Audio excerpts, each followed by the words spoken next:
Me da mucho gusto saludar nuevamente a José Medina Mora, presidente de Coparmex, a quien le damos la bienvenida. Como siempre, José, ¿cómo está? Muy bien, Mario, muy buenos días, qué gusto saludarte. Igualmente.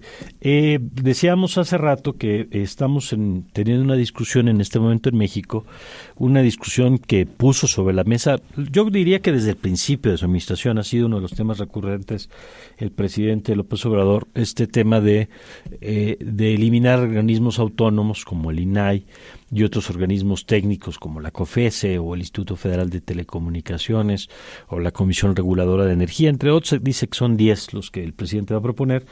Y yo decía, José, que esto nosotros, por lo menos desde este espacio, le estamos dando cobertura.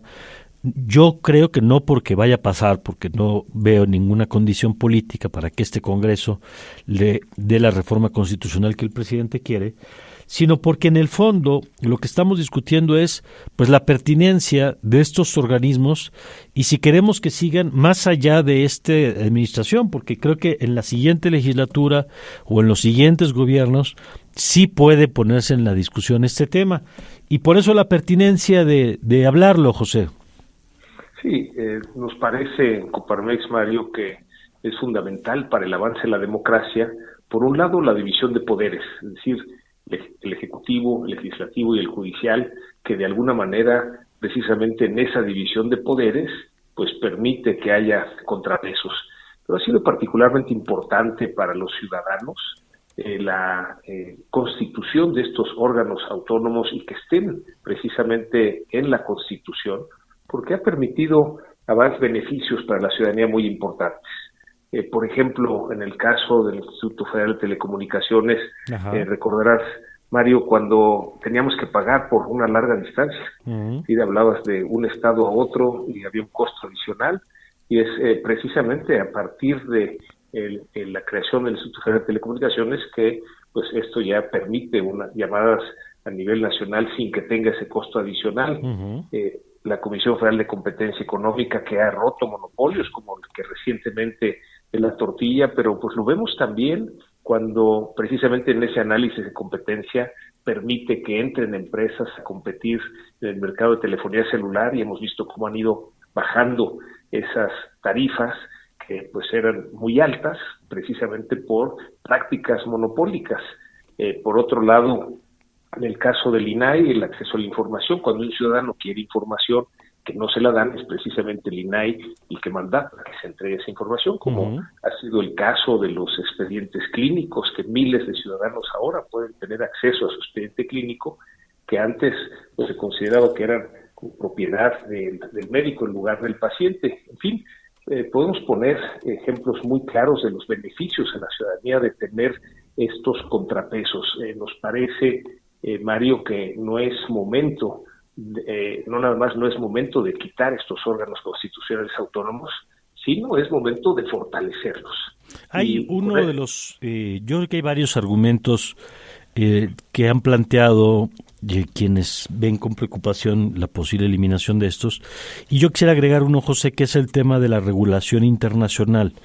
El otro día alguien me decía que en alguna dependencia hicieron el balance y que ellos no sienten que ponga en riesgo compromisos, por ejemplo, del TEMEC, que porque si bien establece que hay organismos o mecanismos, por ejemplo, para regular la competencia, no tiene que ser necesariamente la figura de un organismo autónomo constitucional, en fin, que se podría subsanar de alguna manera. ¿Ustedes lo ven sí, ese como un tema que también argumenta en contra de la eliminación de los organismos actuales? Sí, digamos, el hecho de que se incorporaran al Ejecutivo precisamente quitaría contrapesos. Y simplemente recordemos, antes de que existiera el Instituto Federal Electoral, IFE, ahora INE, estaba dentro de la Secretaría de Gobernación, y bueno, pues era precisamente el gobierno en turno el que podía de alguna manera manejar esa elección. Recordemos cuando se cayó el sistema.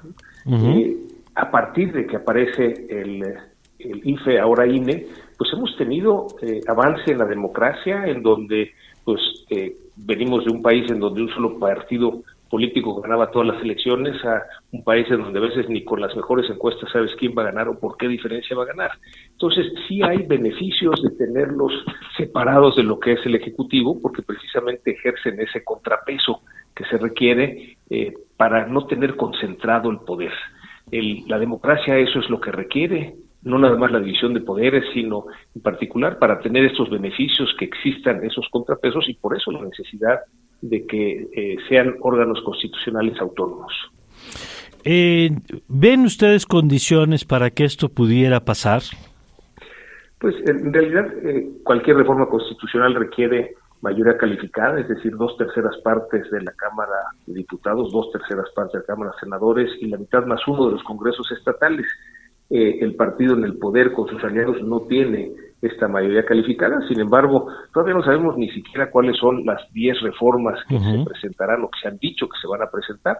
Si alguna tiene un beneficio para el país, bueno, pues las distintas fuerzas políticas deberán discutirlo y en su caso aprobarlo.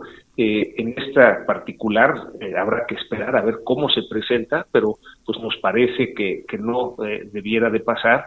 Y claro, siempre, Mario, en momentos de procesos electorales hay estos argumentos de qué tanto son reformas que realmente se quieren proponer para hacer un cambio y qué tanto es una reforma que permita poner sobre la mesa una discusión precisamente sobre estas fuerzas de poder, es decir, el lograr una mayoría calificada que permita cambiar la Constitución.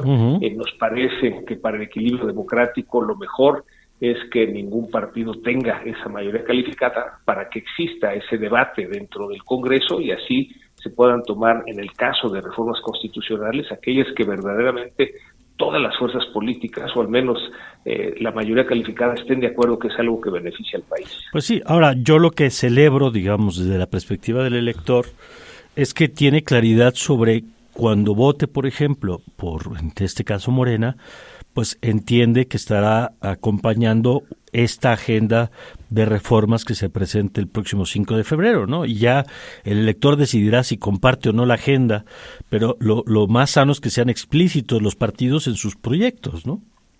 Sí, ahí tienes mucha razón, Mario, y es importante que el ciudadano esté informado cuál es la propuesta que cada candidato, candidata o cada partido o coalición presenta y de acuerdo con eso pues tomar su decisión sobre a quién otorgarle el voto. Esto es normal en los procesos electorales, que haya pues estas propuestas que se contraponen y que bueno, lo que esperamos, Mario, es que una vez que termine la elección del 2 de junio tengamos la claridad de quién ganó, los que han perdido reconozcan a los ganadores y el 13 de junio estamos trabajando todos por el bien del país, por el desarrollo del mismo. Muy bien, bueno, vamos a ver por lo pronto qué trae el 5 de febrero la propuesta del presidente y José, como siempre nosotros abiertos a seguir platicando con usted y con Coparmex de los temas que están viendo en la agenda. Gracias. Sí, muchas gracias, Mario, un saludo para ti y para toda tu audiencia. Muchas gracias. José Medina Mora, presidente de Coparmex.